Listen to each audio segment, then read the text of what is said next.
Episode 2 of Insta Millionaire Asterisk. Lucky stood outside the grand entrance of the city's most elite bank, his heart pounding louder than the traffic around him. Just yesterday, he was mocked for being poor, humiliated by the very people he once called friends. But today, everything had changed. His phone buzzed with a message confirming the transfer of an unimaginable fortune into his account. He wasn't just rich, he was now one of the wealthiest men in the country. And no one knew. Inside the bank, the VIP lounge was reserved for the elite, business tycoons, celebrities, and foreign dignitaries. Lucky walked in, his modest clothes drawing curious glances.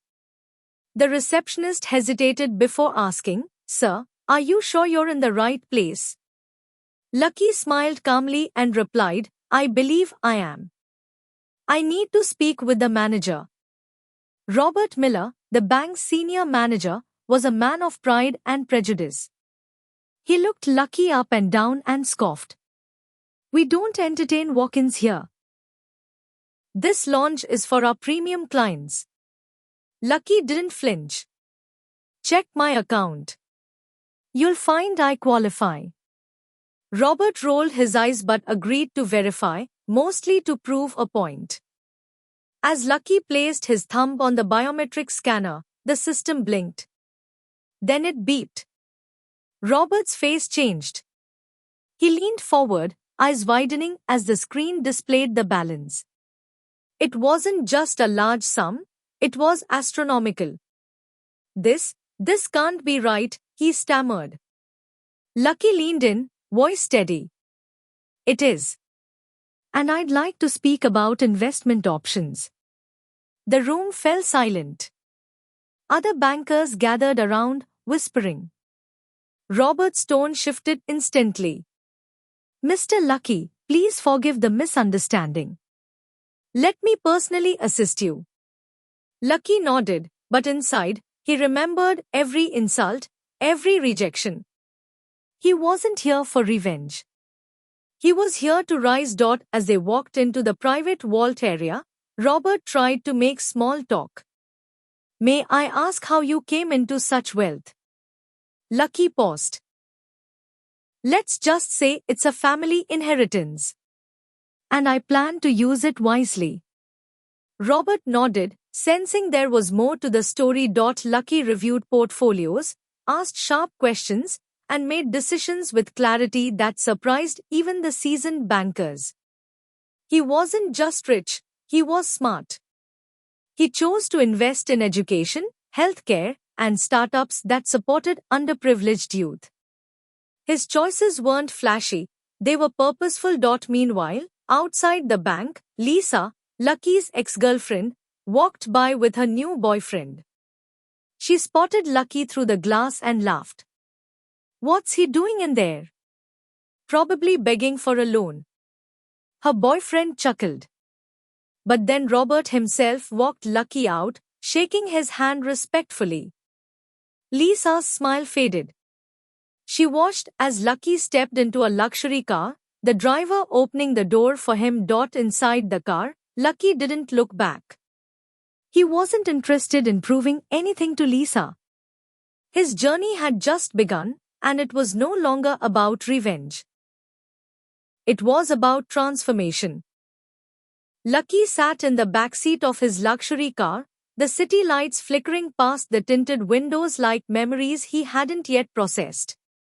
The bank manager's stunned expression replayed in his mind, but it wasn't satisfaction he felt, it was clarity. He had crossed a threshold, and there was no going back. The world would see him differently now, but he had to decide who he wanted to be in this new chapter. He arrived at his new penthouse, a space so pristine it felt untouched by time. The marble floors gleamed, the glass walls revealed a skyline that once seemed unreachable. Lucky walked to the balcony, letting the wine brush against his face. He wasn't used to silence. His old apartment was always filled with noise, neighbors arguing, traffic honking, dreams dying. But here, silence felt like power. His phone buzzed. A message from an unknown number. Asterisk, we know who you are now. And we are watching. Asterisk. Lucky stared at the screen, his jaw tightening. He wasn't afraid. He was curious. Who were they? And what did they want? The next morning, Lucky dressed in a tailored suit, his first ever. He looked in the mirror and barely recognized himself. Not because of the clothes, but because of the confidence in his eyes. He headed to a tech startup he'd read about during his sleepless nights.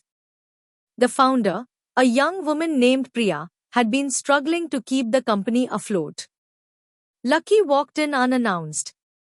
Priya looked up, startled. "Can I help you?" she asked, clearly mistaking him for a client. Lucky smiled. "I'm here to invest." She laughed. "We're not accepting investors right now." Lucky handed her a folder. Inside were documents showing a transfer of funds large enough to save the company and expand it. Priya's hands trembled. "Why?" she asked. Lucky replied, "Because I believe in people who don't give up." Word spread quickly. The mysterious investor who had stunned the bank was now backing startups. Journalists tried to uncover his identity, but Lucky kept a low profile. He didn't want fame. He wanted impact. Later that day, Lucky visited his old neighborhood. The streets were the same, cracked sidewalks, faded walls, kids playing with broken toys. He walked past his old apartment, where the landlord had once mocked him for being late on rent. The landlord saw him and froze. Lucky nodded politely and kept walking. He reached the community center, a place that had once offered him shelter during the worst nights. He met with the director, an elderly man named Mr. Rao. "I want to rebuild this place," Lucky said. Mr. Rao's eyes welled up. "Why now?" Lucky looked around. "Because I can." Construction began the next week. Lucky hired local workers, paid them generously, and made sure the center would include a library, a tech lab, and a counseling room. He didn't just want to give back, he wanted to change the future. Meanwhile, Lisa was growing restless. Her boyfriend had started questioning her past with Lucky. "Yes, you said he was a loser," he said. "But now he's everywhere." Lisa tried to brush it off, but the truth gnawed at her. She had left Lucky for money, and now he had more than she could ever imagine. She decided to confront him. She showed up at his penthouse uninvited. The guards hesitated but let her in. Lucky was in the middle of a meeting with Priya and her team. Lisa barged in, her voice sharp. "So this is who you are now? Playing the hero?" Lucky stood calmly. "I'm building something. You're welcome to watch, but don't interrupt." Lisa's face flushed. "You think you're better than me now?" Lucky's voice was steady. "I don't think about you at all." She stormed out, humiliated. Priya looked at Lucky, impressed. "You handled that well." Lucky smiled. "I've had practice." That night, Lucky received a message again, "You're making waves. Be careful. Not everyone wants you to succeed." He replied, "Let them try." Lucky stood at the edge of the construction site, the dust swirling around him like echoes of his past. The community center was beginning to take shape, steel beams rising where broken walls once stood, workers moving with purpose, children watching from the sidelines with wide eyes. He could see himself in those eyes, the boy who once sat on those steps wondering if life would ever change. Now, he was the change. He walked through the site, greeting the workers by name, asking about their families, their dreams. They didn't know the full story of who he was or how he got here, but they respected him. Not for his money, but for his presence. He wasn't just funding the project, he was part of it. Later that afternoon, Lucky met with Priya at her startup's new office. The place buzzed with energy, ideas flying across whiteboards, young minds lit with ambition. Priya handed him a report. "We've doubled our user base in a week," she said. "Your investment didn't just save us, it inspired us." Lucky nodded, scanning the numbers. "Let's make sure we don't lose sight of the people behind the data." As they walked through the office, Priya paused. "You know, you're not what I expected." Lucky smiled. "Neither am I." Back at his penthouse, Lucky received another message. This time, it wasn't a threat. It was an invitation. A private gala hosted by one of the city's most powerful business families. The note read, "We've heard of your rise. We'd like to meet the man behind the mystery." Lucky stared at it, unsure whether to accept. He wasn't looking for validation. But he knew that influence could open doors for others, not just himself. He arrived at the gala in a sleek black suit, understated but elegant.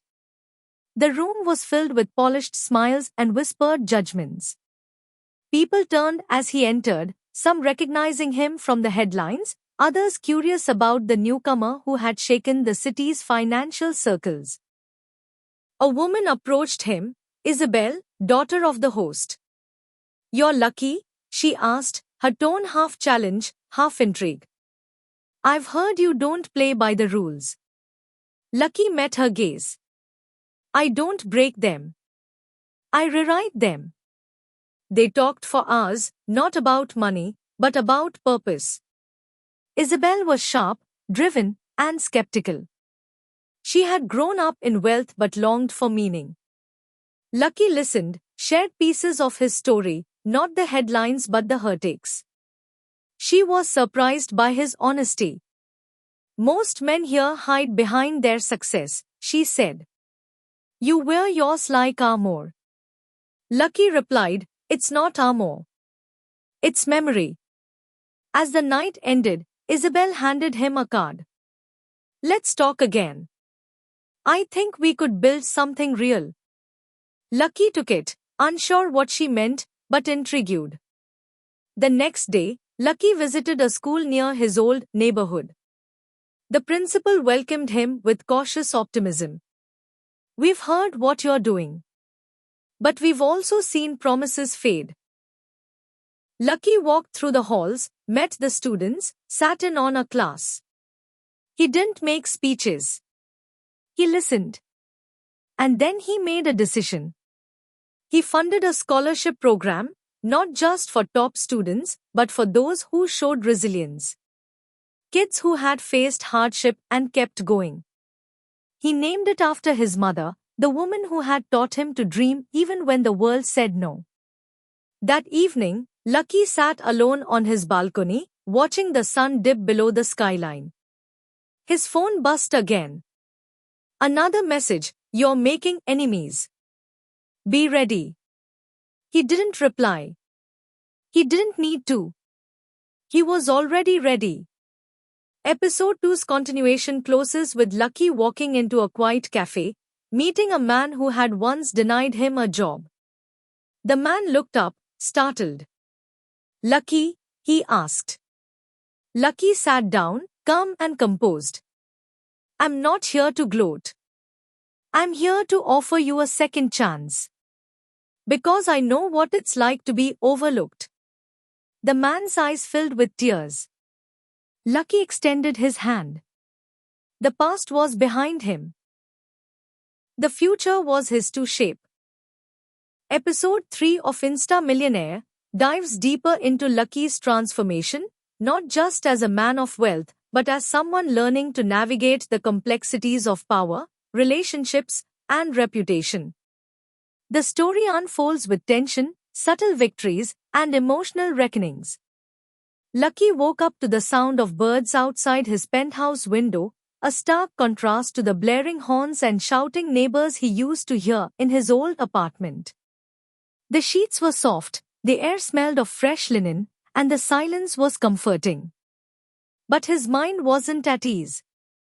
The message from the previous night, "We are watching you," still lingered in his thoughts. He didn't know who had sent it, but he knew it wasn't random. Someone had noticed his rise, and not everyone was cheering. He got dressed in a crisp white shirt and navy blazer, the kind of outfit he used to admire in magazines but never imagined wearing. Today was important. He had been invited to a private dinner hosted by one of the city's most influential businessmen, Mr. Arvind Kapoor. The invitation had come through a mutual contact who had seen Lucky's investments and wanted to introduce him to the elite circle. Lucky wasn't sure if he belonged there yet, but he wasn't going to decline.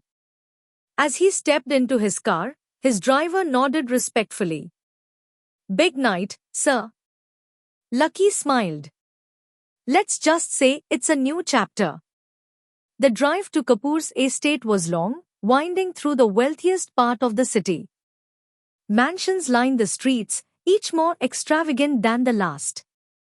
When they arrived, Lucky was greeted by a valet who took his car keys and ushered him inside. The dining hall was grand, crystal chandeliers, marble floors, and a long table set for 20. Men and women in designer clothes sipped wine and exchanged their stories about stocks, politics, and luxury trips. Lucky felt the weight of their gazes. Some looked curious, others skeptical. He is youngest in the room, and the only one without a famous last name. Mr. Kapoor approached, his presence commanding. "Lucky, welcome. I've heard quite a bit about you." Lucky given his hand. "Thank you for having me." Kapoor smiled. "Let's see what you're made of." Dinner started with polite conversation. Lucky listened more than he spoke, absorbing the dynamics of power. Kapoor's son, Rohan, was dismissive.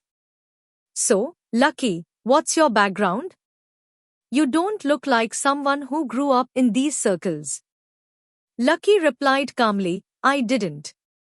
I grew up in a one-bedroom flat with my mother.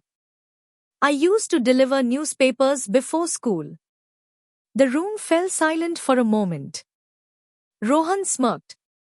"And now you're investing in tech startups? Quite the leap." Lucky nodded. "Sometimes, the leap is what makes the story worth telling." Kapoor leaned forward.